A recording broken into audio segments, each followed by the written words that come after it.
Je suis Raphaëlle Simon, j'ai 32 ans et j'ai été diplômée en 2008 donc dans la promotion Ernest Hemingway.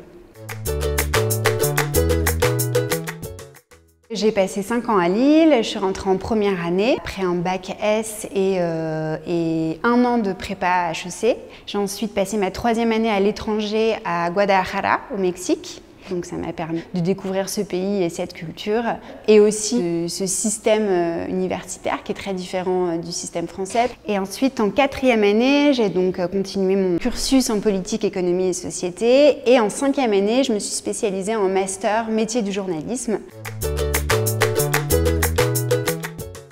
Donc à l'issue du master métier du journalisme, on devait donc faire plusieurs mois de stage pour se professionnaliser. Et j'ai fait plusieurs stages en presse cinéma et culturelle.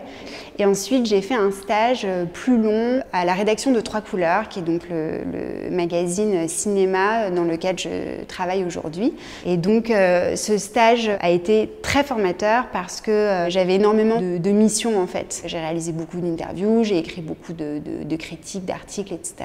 Dès mon premier jour, en fait, alors que j'étais seulement stagiaire, on m'a envoyé interviewer Claude Chabrol. En plus, c'était une interview filmée. Donc, c'est dire qu'on faisait confiance aux stagiaires. Et après, j'ai fait un autre stage à la communication interne de L'Oréal. Je me suis dit que ça pouvait être intéressant de découvrir le travail dans une énorme entreprise comme ça. Mais je me suis rendu compte que c'était pas ce qui m'intéressait.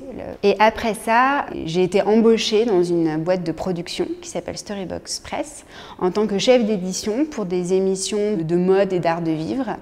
Et ça a été vraiment une super expérience, donc qui a duré 4 ans. J'ai enchaîné avec ce nouvel emploi de rédactrice en chef adjointe du magazine pour lequel je travaille aujourd'hui.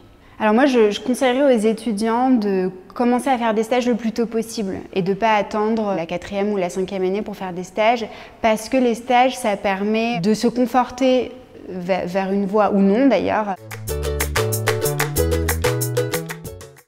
Si je devais donner un conseil pour candidater, que ce soit pour un stage ou pour un poste, c'est d'essayer de faire une demande et une lettre de motivation personnalisée dans les deux sens du terme, c'est-à-dire à la fois personnalisée envers la structure pour laquelle on postule, et puis aussi une lettre de motivation personnalisée dans le sens où il faut savoir mettre en avant sa personnalité.